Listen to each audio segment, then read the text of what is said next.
Она кое што се случува во Божјото присуство е многу специфично и не може да се случува во присуство на било кој човек. Имено, она што е слабо во Божјото присуство станува силно. Она што е малку во Божјото присуство станува многу. Она што е болка и болест во Божјото присуство се трансформира во здравие. Без разлика дали станува збор за работа, за бизнис, за финанси, за било која област во вашиот живот, евентуално еве и за да се спасат повеќе души за Христос за да влезат во Царството Божјо, кога сте свесни за неговото присуство, тогаш се задвижува во вашето постоење, во вашето секојдневие. Се забрзува, се зајакнува и се преумножува. Во Евангелие по Лука, 5 глава, 4 до 7 стих вели, кога заврши со говорот, Исус му рече на Симон, одвеслај понатаму во подлабока вода и фрлете ги мрежите. Но Симон му одговори, Господару, цела ноќ се трудевме и ништо не уловивме, но штом ти уловија толку многу риби, што речи си им се искинаа мрежите. Ги повикаа другарите од другото бродче да дојдат да им помогнат. Тие дојдоа и ги наполнија двете бродчиња со толку риби, што бродчињата речи си потонаа. Убав приказ за преумножувањето кога Господ тоа го прави, нели во неговото присуство гледаме што се случува. Меѓутоа, преумножувањето е карактеристика која што вие можете да ја искусите доколку сте во тоа Божјо присуство на Исус. Значи, ништо не можете да загубите, туку само можете да добиете и да ви биде придодадено, без вие да тргате пари настрана, без да штедите, без да се мачите, без да мислите. Тргнете го разумот, како што вели во изреки, и мислете на Исус, на неговите зборови, а не на својот разум. Сега ќе прочитам од Евангелие по Јован, 21 глава, од првиот стих, мислам дека до 14-тиот.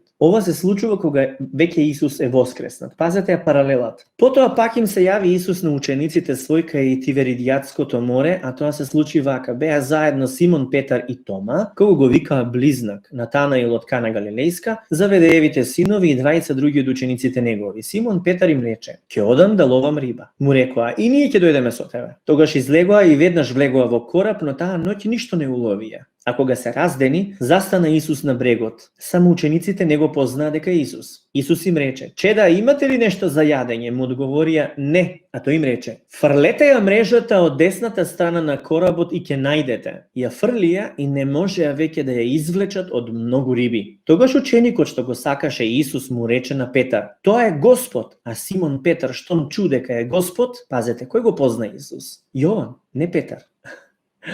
Што тоа ни кажува? Тоа кажува дека љубовта, која ќе ти заигра во срцето, за некој што го љубиш, ќе го познаеш и од многу далеку. Верувам дека тоа сте го почувствувале, но видете сега што се случува. А Симон Петар, штом чу дека е Господ, си ја препаша облеката, зашто беше необлечен и се фрли во морето. А другите ученици, влечејќи ја мрежата со риби, дојдоа со кораб, зашто не беа далеку од брегот, но само околу 200 лакти. Кога пак излегоа на брегот, видоа накладен оган и на него ставена риба и леп. Исус им рече, донесете од рибите што ги уловивте сега. А Симон Петар влезе и ја извлече мрежата на брегот, полна со крупни риби, на број 153, и макар што беа толку многу, мрежата не се скина. Исус им рече, дојдете јадете. И никој не смееше да го праша кој си ти, зашто гледаа дека е Господ. Се приближи Исус, зеде леп и им даде исто така и риба. Ова беше веќе трет пат како им се јави Исус на учениците свој откако воскресна од мртвите. Што е карактеристично во целата оваа ситуација? Исус им кажува да ги донесат рибите кои што туку ги уловиле. Не им вика да ги изготват, туку одма да ги донесат оние риби кои што ги уловиле. Симон Петар ја одвлечкал мрежата преполна со големи риби, вкупно 153, која пак дури и од толку многу риби не се скинала од тежината. Претходно во Лука 5 глава прочитавме дека им се кинеле мрежите и биле сите заедно, едва и ги кревале мрежите им се кинеле, а потоа дури и бродчињата потонувале. Но сега во оваа ситуација, во присуството на Бог, мрежата не се скинала. Освен тоа, Симон Петар сам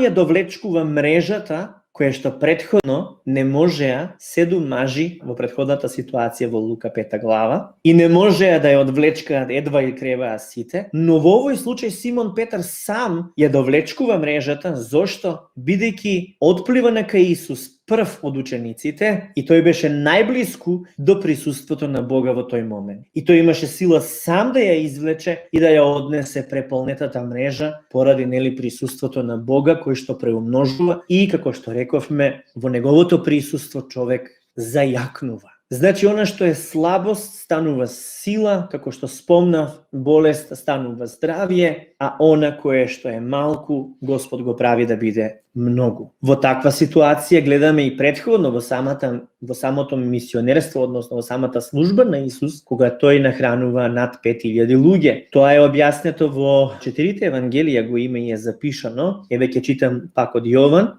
Потоа Исус отиде на другата страна од Галилејското море, наречено Тиверијатско, и по него одеше многу народ, зашто ги гледаа чудата негови што ги вршеше над болните, а Исус отиде во гората и таму седеше со учениците своји. И наближуваше јудејскиот празник Пасха. Исус пак откако ги подигна очите, виде дека кон него иде многу народ, му рече на Филип: "Откаде да купиме леб за да јадат овие?" А тоа го рече за да го искуша, зашто сам знаеше што ќе направи. Филип му одговори: "Нека им биде доволно леб за 200 денарии, па да добие секој од нив помалку." Еден од учениците негови, Андреј, братот на Симон Петар, му рече: "Овде се наоѓа едно момче кое има 5 јачменови лебови и 2 риби, но што е тоа за толку души?" Исус рече: "Кажете им на луѓето да поседнат." А на тоа место имаше многу трева. Тогаш поседнаа луѓето на број околу 5000. Исус ги зеде лебовите, заблагодари и им ги подаде на оние што поседнаа. Исто така и од рибите кој колку сакаше. А кога се наситија, им рече на учениците своји: "Соберете ги останатите парчиња, за да не се загуби ништо." И од 5 јачменови лебови собраа и наполнија 12 кошници парчиња што им преостанаа на оние што јадеа. Луѓето кога го видоа чудото што го направи Исус, рекоа: "Ово е навистина пророкот кој требаше да дојде на светот." Но Исус, штом разбра дека сакаат да дојдат и да го фатат за да го прогласат за цар, се повлече сам во гората. Чудото на преумножувањето на лебовите и рибите го раскажуваат сите 4 евангелија, како што спомнав. И зборот, гледаме, има збор момче, едно момче кое што имало во него лебови и риби. Може самиот збор да се однесува како на младо момче, така и на младо дете всушност или девојче. Извештајот на Јован за ова чудо го спомнува и празникот Пасха, да го објасниме ова дел по дел. Прво да речеме Филип е интересна ситуацијата, значи Исус веќе знаеше што ќе стори. Филип бил од Бетсаида,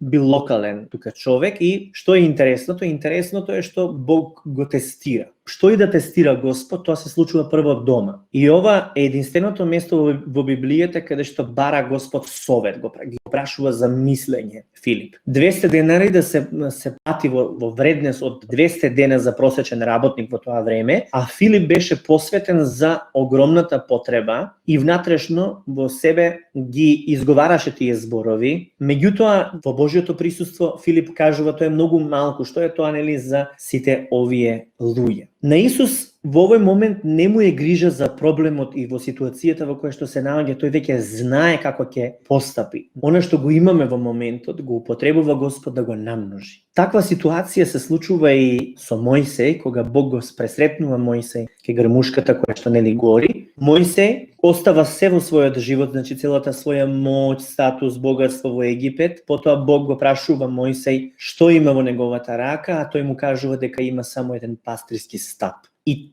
тој стап, таа прачка станува прачка Божја со која што Мојсеј го разделува Црвеното море кога го изведува израелскиот народ, но исто така потоа во пустината со истиот тој стап удира по карпата и од карпата започнува да тече вода. Така да во овој случај што сакам да истакнам, дека Бог нема да праша за нешто што вие го немате. Односно, тој секогаш ќе работи со она што вие веќе го имате. И тоа е многу важно затоа што тоа што вие го имате, Бог може да ви го преумножи. И сега што е тоа што вие го имате? Во овој случај слоганот за вечерва беше: нема оној што не е свесен за она што го има. Што е тоа што вие го имате, а не го гледате? Вие го имате Исус во вашето срце. Вие го имате неговото присуство и неговата благонаклоност. И од она што е малку во вашата чинија, збором материјална храна, Бог може да го преумножи сето тоа. Јас верувам дека повеќето од вас тоа сте го искусиле на различен начин, кога сте немале. Меѓутоа, кога го гледаме сето ова, треба тоа да ни даде сигурност дека никогаш нема да станеме ниту гладни, ниту боси, туку Бог сето тоа ќе го преумножи и ќе го направи за негова слава.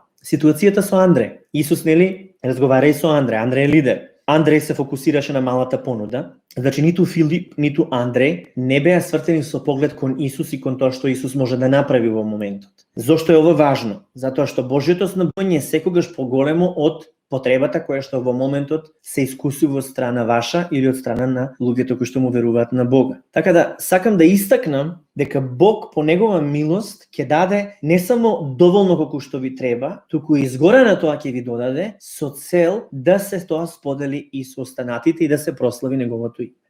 Изразот како момче, како мало, се користат за да се покаже како Бог го користи она што е мало и она што е малку, за да стане многу. Она што е интересно е што мноштвото од луѓето седеа во редови, Исус погледна кон Бога и му се заблагодари за она малку што го имаш. Значи, за да се преумножи и да стане многу, прво Исус се заблагодари за она малку што го имаш. Ги подигне кошниците и погледна поглед кон небото и се заблагодари на Отец. И почна намножување. Вечерва почнавме со стихот да не се грижиме од Филипјаните. Еве ќе го прочитам. Не грижете се за ништо, туку во се преку молитва и молба со благодарност искажувајте ги своите прозби пред Бога. Тоа Исус го направи. Тој своето барање преку молба кон Бога, низ благодарност го изрази кон Отецот Небесен и потоа следуваше преумножување. Прво, фокусот на очите да биде Бог, значи да се погледне кон Бога, не само со физичките очи, туку и со духовните очи, да се погледне со Бога, со една вера, зашто без вера не може да му се угоди на Бога, да се мисли на небесните нешта и на тоа дека Бог е секогаш тука за вас, дека секогаш може од било која ситуација да ја трансформира и да го направи најдоброто за вас, со таква увереност дека ве сака, да погледнете кон Него и да кажете молитва како што Исус би кажал. Затоа што како што е Исус во светот, такви сте вие во светот. И бидејќи Исус е во вас, и вие сте Исусови, и сте Божји синови и ќерки, вие со таква молитва треба да заблагодарите на Бога во името на Исус за она малку што го имате, и тоа Бог ќе го преумножи.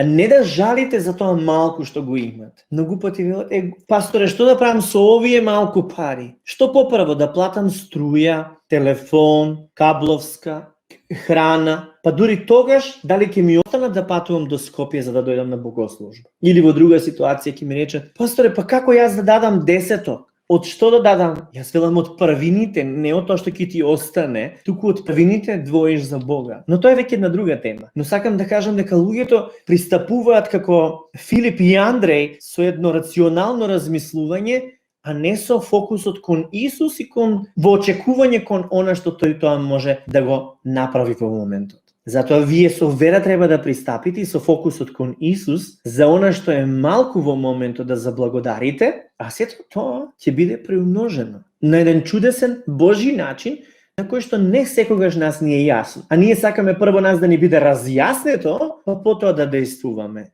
Тоа е веќе суета и не е пристап со вера кон Бога. Да веруваш на Бога значи и без да ти е јасно, и без да ти е докажано, да му веруваш на Бога, затоа што она што тоа Господ го направил во Библијата, нас ни покажува дека и денес може да се случи. Зошто? Бидејќи неговиот карактер е константен и во него нема ниту сенка од промена. И Светото Писмо тоа го истакнува и вели дека тој е ист вчера, денес и довека, и чудата што ги вршеше, ги врши и денес и ќе ги врши и довека. И ние ако знаеме дека Бог постојано не љуби, ќе знаеме дека и неговиот карактер е постојан и дека тоа што тој го вршил, го врши и денес и дека ние не сме исклучок, туку дека и ние сме дел од неговото семејство и од оние луѓе кои што се наситија со неговото слово кој е вистинска храна за нас, но и сме повикани и ние да живееме во изобилие, во благослов и во тоа да биде се во нашиот живот преумножено. Не зборувам само за материјално нешто, туку зборувам и за духовните нешто да бидат преумножени.